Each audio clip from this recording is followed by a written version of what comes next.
வணக்கம். காப்பித்தூள் கிடைக்குமா? இதாங்க கதையோட தலைப்பு. சரிங்க. இந்த கதை கேட்கறதுக்கு முன்னாடி என்னோட சேனலில் இருக்கிற சப்ஸ்கிரைப் பட்டனை அழுத்திட்டு அப்புறம் கதையை கேட்கலாம். என்ன சரியா? அழுத்திட்டிங்களா? சரி, கதைக்குள்ளே வாங்க. காப்பித்தூள் கிடைக்குமா? கேசவன் தன்னோட கணினி, அதான் கம்ப்யூட்டரை திறந்து வச்சுக்கிட்டு அதில் மேட்ரிமோனியல் இருக்குல்லங்க, திருமண தகவல் மையத்தில் நிறையா பொண்ணை பார்த்துக்கிட்டு இருக்கான். அவனுக்கு எந்த ஒரு பொண்ணுமே திருப்தி இல்லைங்க. ஒவ்வொன்றுமா தள்ளிக்கிட்டே வரான். இதுக்கு அந்த குறை, அதுக்கு இந்த குறைன்னு நினச்சி மனசில் தள்ளிக்கிட்டு இருக்கான். திடீர்னு காலிங் பெல் அடிக்குது. அழைப்பு மணி சத்தம் கேட்டோன்னே அவசரமாக போய் கதவை திறக்கிறான். அங்கே ஒரு அழகான பொண்ணுங்க.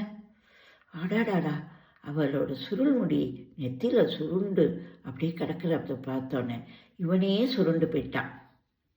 அவளோட கண் விழிகள், கருவிழிகள் அங்கேயும் எங்கேயும் அலைப்பாஞ்சிட்டு, எங்க அம்மா இல்லையா அப்படின்னு கேட்குறா அவனை பார்த்து, கேசவனை பார்த்து. உடனே அவன், நீங்கள் யாருன்னு அப்படின்னு ஆரம்பிக்கிறான். யாருன்னு சொன்னால் தான் உள்ளார விடுவீங்களா அப்படின்னு கேட்குறா அவன். அப்படியெல்லாம் இல்லை, வாங்க உள்ளார அப்படிங்கிறான். இல்லை, உள்ளார கூப்பிட்டு உட்கார வைக்க மாட்டிங்களா அப்படின்னு கேட்குறா அவன். வாங்க வாங்க உட்காருங்க அப்படின்னு சொல்லிட்டு, என்னை பார்த்தாப்புலேயே உங்களுக்கு தெரியல போல் இருக்கே அப்படிங்கிறா. இல்லை இல்லை, பார்த்துருக்கேன், நம்ம காமெண்டுக்குள்ளே உங்களை பார்த்துருக்கேன் அப்படின்னு ஒரு பொய்யை சொல்கிறான். ஏன்னா தெரியலன்னு சொன்னால் அசிங்கமாக நினச்சிக்குவாள்ல அப்படின்னு. அதானே பார்த்தேன் அப்படிங்கிறா அவன். கொஞ்சம் காப்பித்தூள் கிடைக்குமா அப்படின்னு கேட்குறா அவன். அம்மா காப்பித்தூள் வாங்கிட்டு வர சொன்னாங்க, உங்கள் அம்மாட்ட கேட்டு அப்படிங்கிறான்.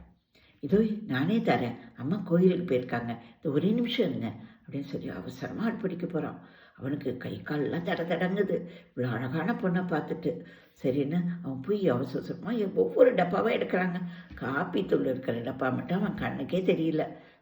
அம்மாவுக்கு ஃபோன் பண்ணி கேட்போமா அப்படின்னா, அம்மா 1000 கேள்வி கேட்பாங்க, வேண்டாம் நம்மளே தேடி கொடுத்துருவோம் அப்படின்னு சொல்லிட்டு ஒவ்வொரு டப்பாவை எடுத்து கடைசியில் காப்பித்தூள் டப்பா கிடைக்கிதுங்க. அதாங்க டிகாஷன் காப்பித்தூள் கிடைக்கிது. உடனே அது அப்படியே பெரிய டப்பாவில் இருக்குது. அப்படியே எடுத்து கொஞ்சோண்டு கொட்டி கொடுத்துருவோமான்னு நினைக்கிறான்.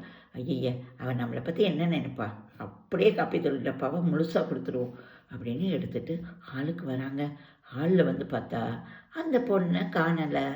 அந்த பொண்ணை மட்டுமா காணலை, அவள் வச்சுட்டு போயிருந்தான் பாருங்க, கம்ப்யூட்டர், மொபைல் ஃபோன், பர்ஸு, அவனோட ரேபன் கிளாஸு, மோதிரம், என்னென்ன வச்சுட்டு போயிருந்தானோ ஹாலில் அத்தனையும் காணலை.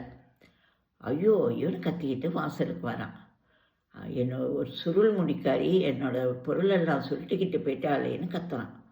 கத்துனோடனே வாட்ச்மேன் ஓடியாராரு. என்ன தம்பி, காப்பித்தூள் கேட்டு எல்லாத்தையும் எடுத்துகிட்டு போயிட்டாளே அப்படிங்கிறாரு. யார் தம்பி? ஒரு பொண்ணு. எப்படி நீங்கள் அவளை உள்ளார விட்டீங்க? சிசிடிவி கேமராவும் ஒரு வாரமாக வேலை செய்யலை, அப்போ நீங்கள் தானே ஜாக்கிரதையாக இருக்கணும் அப்படின்னு வாட்ச்மேன்கிட்ட பாயிறான். வாட்ச்மேன் சொல்கிறாரு, அது சரிப்பா, நான் தான் உள்ளார விட்டேன், நீ ஏப்பா உள்ளார விட்ட அப்படின்னு கேட்குறாரு. அந்த பொண்ணு காப்பித்தூள் கேட்டுச்சு, அதான் உள்ளார விட்டேன் அப்படின்னு. இந்த பேச்செல்லாம் கேட்டுக்கிட்டு பக்கத்தில் இருந்த மாமி ஓடியாராங்க. என்னாச்சு தம்பி அப்படிங்கிறாங்க.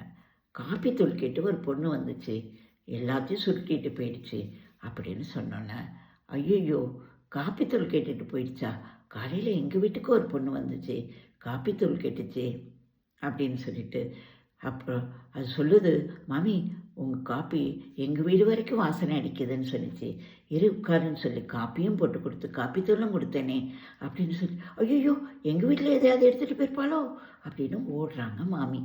ஓடி போயிட்டு கொஞ்ச நேரத்துலலாம் வராங்க.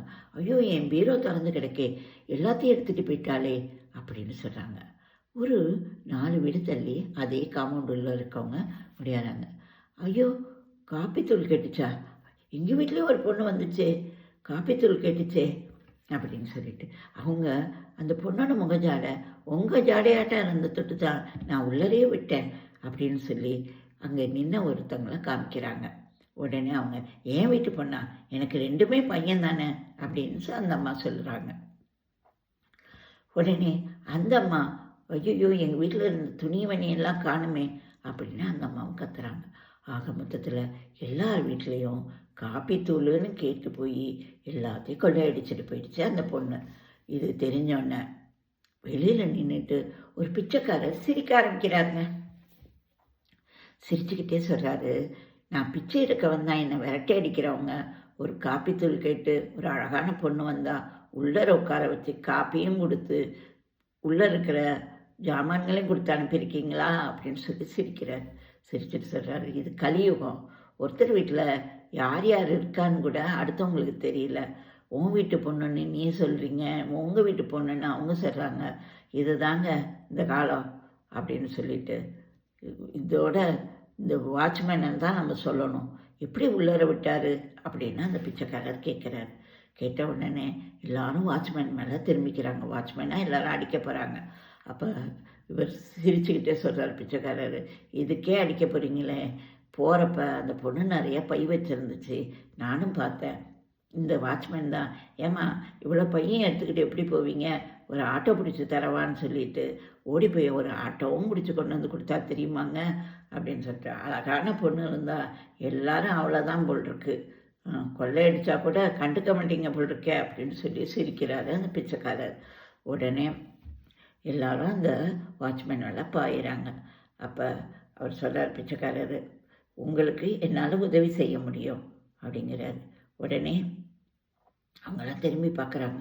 ஆமாம், நீ என்ன உதவி செய்ய போகிற அப்படின்னு சொல்கிறேன், ஆனால் எல்லார் வீட்லேருந்து எனக்கு காப்பி கிடைக்குமா அப்படின்னு சொல்லி சிரிக்கிறார். சிரிச்சுட்டு, அதெல்லாம் இல்லை, என்னால் உதவி செய்ய முடியும். இங்கே பாருங்கள், பிச்சைக்காரன் தானே நீங்கள் நினைக்கிறீங்க, என் பைக்குள்ளே என்ன இருக்குது பாருங்கன்னு ஒரு ஆண்ட்ராய்டு ஃபோனை எடுத்து காமிக்கிறாருங்க. இங்கே பாருங்கள், நான் ஃபோன் வச்சுருக்கேன். என் ஃபோன்லேருந்து அந்த பொண்ணு வாட்ச்மேன்கிட்ட பேசிகிட்டு இருக்கப்ப நிறையா ஃபோட்டோ எடுத்தேன். பொண்ணு அழகாக இருந்துச்சுல்ல, அதனால் அப்படின்னு சொல்லிட்டு, இந்த ஃபோட்டோ வச்சு நீங்கள் போலீஸுக்கு கூட போகலாம் அப்படின்னோன்னே, ஆமாம் அப்படின்னு சொல்லி எல்லோரும் அந்த ஃபோட்டோ அனுப்புன்னு எல்லோரும் கேட்குறாங்க. உடனே அப்படியே அனுப்பி விட்ருவேன் நான். எனக்கு ஜிபேயில் யார் பணம் அனுப்புகிறீங்களோ, ஒரு குறைஞ்சது 500 ரூபா அனுப்புகிறீங்களோ அவங்களுக்கு உடனே நான் இந்த ஃபோட்டோவை அனுப்பி வைக்கிறேன் அப்படின்னு சொல்கிறாரு. உடனே அங்கே நின்னவங்களாம் கலியுகம்பா அப்படின்னு சொல்கிறாங்க. நன்றி, வணக்கம்.